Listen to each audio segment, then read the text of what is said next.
Welcome back, guys. It's about 40 degrees right now, and had our first frost this morning. We're going on November now, and so it got me thinking. I kind of dropped some of the other priorities that I was working on, and we're going to go ahead and work on installing a new chimney for the barn. Since I've lived here, I think it's 7 years now or so, I've used the chimney that was basically here at the time and installed, or at least the through the wall part. I've changed out the outside pipe probably 4 times in that amount of time. So what we're going to do is try to fix that once and for all, and hopefully I don't mess with it for 20 years other than cleaning. So I'll kind of go through and I'll show you what I've got and what I bought, how we're going to do it. And I'm definitely going to have to modify some stuff. So I'll go through that too, because it's very important when you buy this kit. There's parts of it I don't like. And so we're going to secure it nice so that things aren't moving around, because we do get a pretty strong northern wind during winter. So we also have trees nearby, and if they fall, you know, that could cause problems. And so anyway, let me go ahead and I'll show you where we're at, what I've got, and we'll get into it. All right, so we're out back behind the barn right now, and this is the pipe I've got coming out. Basically what it is you've got an 8-inch double wall piece going through that somebody put in there. I've reduced it down to 6-inch and ran it up. Like I say, I've replaced that about 4 times now, and I'm kind of tired of it, so we're going to go ahead and fix it. The other problem I've got is being single wall and being outside. I only run this thing on the weekends, so it does a lot of cool off cycles. And so what that does, unfortunately, is it creates a lot of creosote in that pipe. So hopefully with the double wall, we'll eliminate some of that. And also, you can see I've got a 90 on it and not a T. So what we're going to do with the double wall stainless steel is it's going to have a T in there, so I can go ahead and open it up and brush it out. So that's kind of what we got outside. Let's go inside. Okay, so this is my barrel stove. It's a double barrel kit that I built using some acetone barrels. And we go up and basically does the same thing. It reduces to 8-inch and comes down at 6. So that's pretty high up towards that sill. So we may have to do something there as far as cutting the kit. I'm not sure yet, but we'll find out. I'm sure there's going to be some cutting. And then over here on the bench, I've got the mounting system here, which I've put together. And there's something I don't like about this. Basically, this T has to sit on top of this. And they give you this adapter that just sits down inside of there. There we go. And I don't feel like I want the pipe just sitting in there. I want to secure this. Now I am right here. I've got one of the clamp brackets that we're gonna mount to the fascia of the garage back there. So that's gonna help hold it, but this is, in my opinion, unacceptable. I think they should have a better way of doing this other than just sitting it in there. Because I was confused by that. And I looked it up online, and sure enough, that's all I can find is the information saying that just sits in there loose like that, and I don't like it. So what we'll probably do is have to rivet that. The other thing is we're going to have to build some kind of a framework to come off of the back here and fill in the gap between the wall, because I've got about a 16-inch overhang out there. So what I've done, I'll take you over here. This is something you guys haven't seen yet. I've got this cold saw and a frame that I built with some conveyor on top of it. And that's my new metal cutting station. And so we're going to be using that today. And I had this stuff here. I don't know the size of it, but it's about the same thickness as what we're working with on that other bracket. So I think it'll work fine. We'll go ahead and cut some angles. We'll make this into a framework, and that will go between the wall of the building and that bracket. So we're going to use that. I've got a whole bunch more of that if we need it, but I don't think we will. I got looking at pricing on, well, let's see, I built this out of it. This kind of HVAC angle, I guess, with all the holes in it. I made it modular, so if you wanted to change that saw out, you could lift it and lower it however you wanted. Well, I got looking at the price of that when I was buying the pipe, and the pipe was expensive enough, but that stuff for about a 6-foot section was about $33, and I wasn't going to spend that when I've got metal here, and so we'll just make that work. So I had a video planned for you guys on the Dodge. Unfortunately, something happened and it changed all my plans. So that video I'm just going to delete, and we're going to pick up where I left off, and we'll do that another day. All right, so first thing I want to do here is we're going to take this and put it inside of here. There we go. We'll make it nice and tight. And I want to stick this on here, and I want to line this up so it's facing the right direction. So that looks pretty good right there.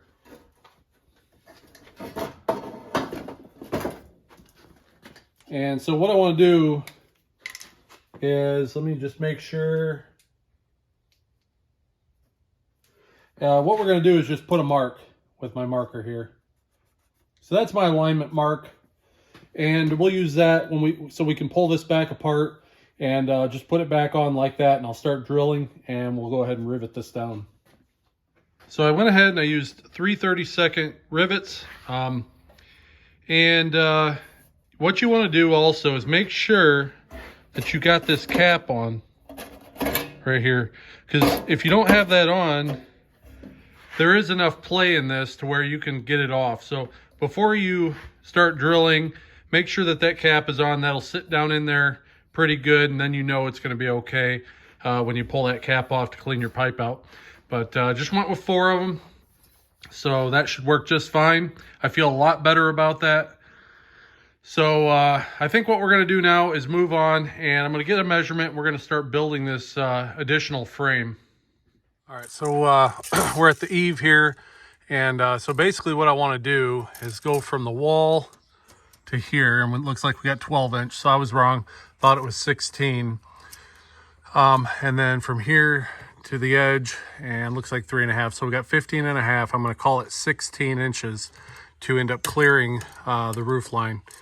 So we'll take that measurement back inside and start mocking it up.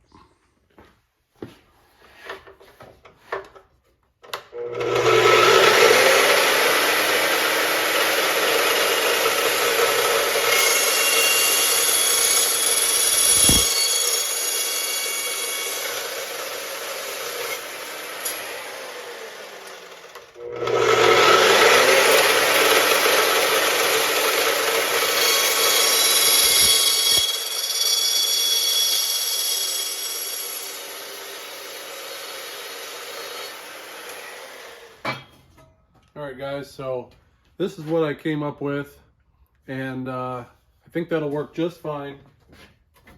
So basically, this will mount on the wall, and let's see here, this is going to be on this side. You'll put that right there, so that'll extend it out. I am going to take these pieces. I'm going to build another one of these for the other side, and then we're going to go ahead and connect them together in the front and the back. So I'm going to go ahead and get welding. I got all of my pieces cut here. We're going to go ahead and weld up the other side and see how that works out.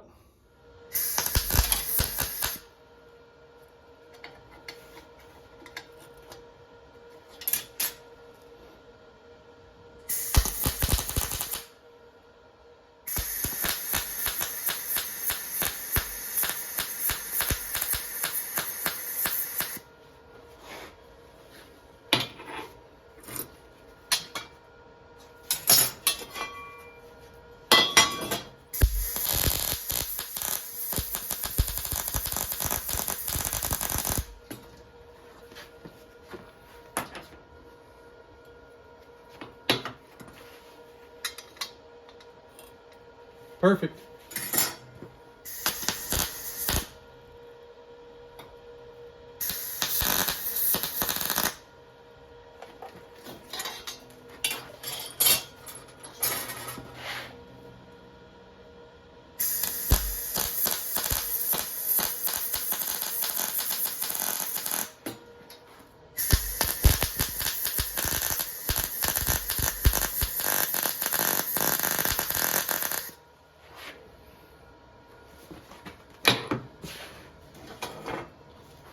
That's a good weld, guys. All right, so I want to go ahead and bolt this frame down, and there we go. We'll get this bolted down, and then once that's bolted down, we'll go ahead and start welding in our cross members. I'm just using some 1/4 bolts here, and we're going to put them through and put some nylock nuts on the back side with washers. So I got it finished. This is the frame that I built. Went ahead and welded everything all the way around. See, I 45'd it all. And I had some of this high performance wheel paint, so I went ahead and painted all around my welds and stuff. It looks pretty good. You know, that'll help keep it from rusting. But this is all done. It's bolted on. So I think now we're gonna go out back and try to get this thing put up. Okay guys, you can see I got my flange in the wall. I got the pipe in there. So this is probably the hardest part. I got to pick this up, put it up there, try to twist that pipe in. And what I'm going to do is in my pocket here, I've got some lag bolts. So we're going to lag bolt, and then I've got some spacers also that I cut out of some, looks like 1/2-inch water pipe. So that's to space it off of the ribs, and I guess let's see what I can do. Hopefully I can do this.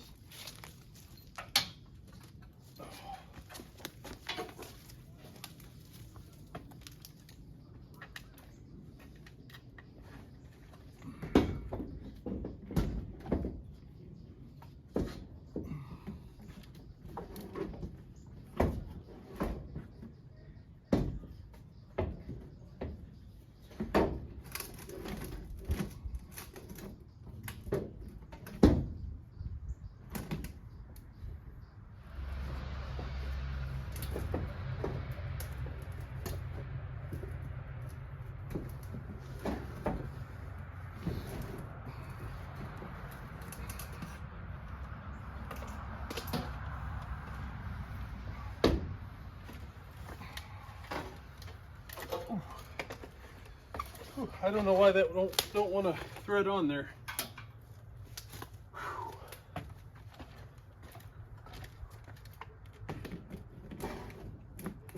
There it goes. Okay.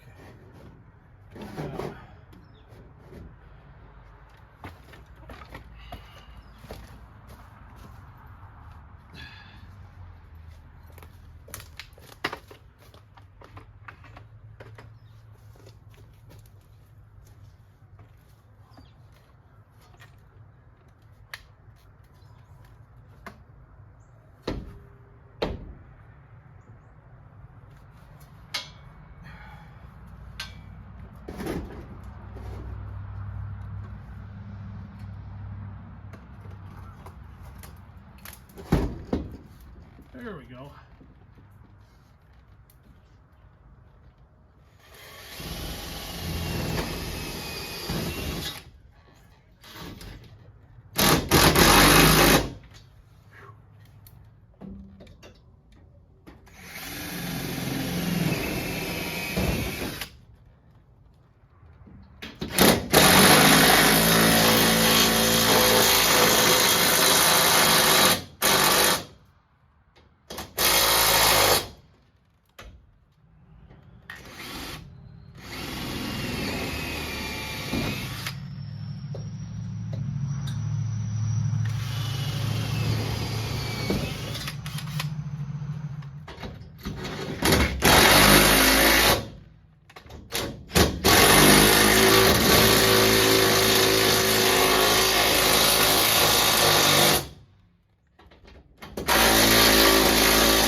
that turned out pretty good.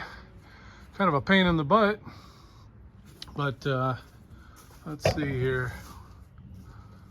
And it looks like it'll just barely clear. So I guess I'll go ahead and get the other pipe and we'll start stacking them on.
All right, guys, we are all done. It is the next morning, and that turned out nice.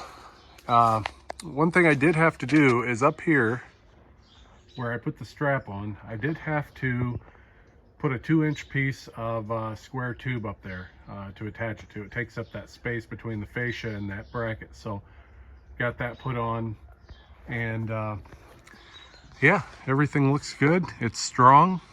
I'm thinking we'll go inside. I got the wood stove hooked up, and we're gonna go ahead and light a fire and test it out.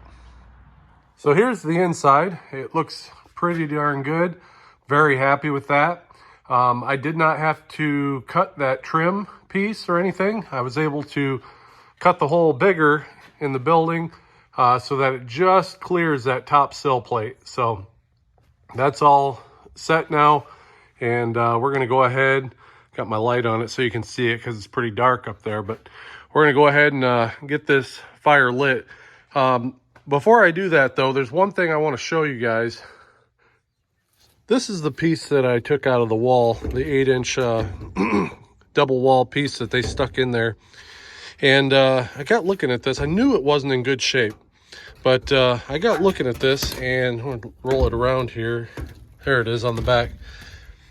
That thing had a rust hole or something, burned a hole in it, and it was just in terrible shape. So it's probably a good thing I did replace all this, because this thing here was falling apart, and that could pose a real fire hazard. So that's kind of weird. I don't know if you guys have ever seen that, but definitely a hole burned into it. And I have a feeling that this was sitting there in there like this, and more than likely, you know, hot embers or something were sitting in the bottom of this, and over years it probably heated that up and burned right through. So yeah, good thing I got that out of there.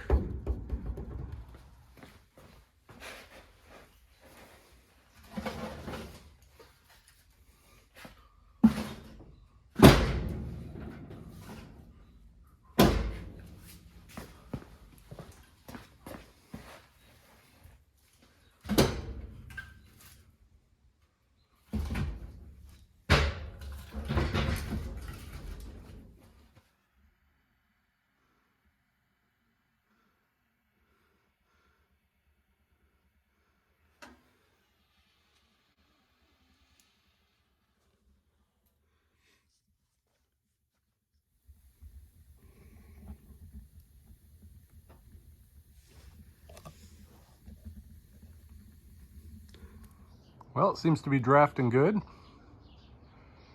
It's about 2 minutes after lighting it.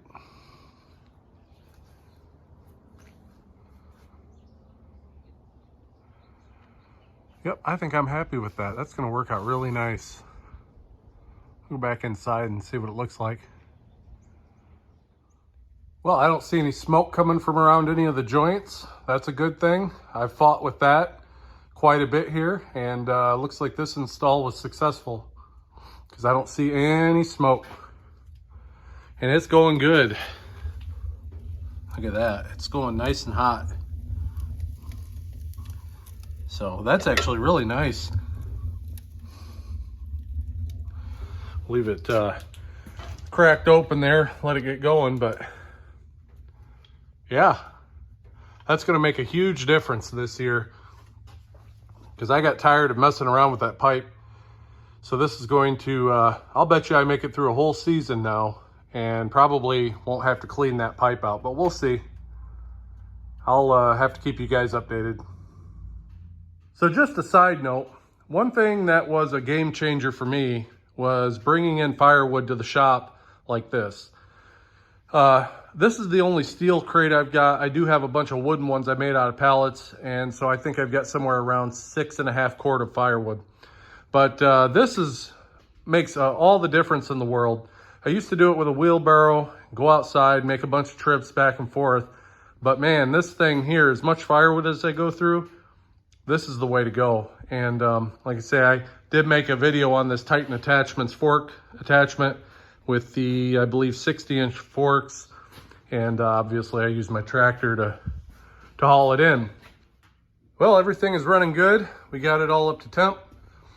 It is in the burn zone. I always keep one thermometer here and also one on the pipe. And I keep a fan on there. And that, be honest with you, that fan is a good indicator of when I got to add more firewood. So that's why I keep it on there. But when that thing starts slowing down, you know, obviously it don't have a glass door on it, so you can't see what's in it. But when that starts slowing down, I know it's time to add firewood. But I think I'm going to call the video. And if you guys need any help or have any questions, feel free to leave a comment and ask, and I'll do my best to answer it if I can. I always try to answer all my my subscribers and my comments. So I appreciate you guys watching, and I'll see you on the next one.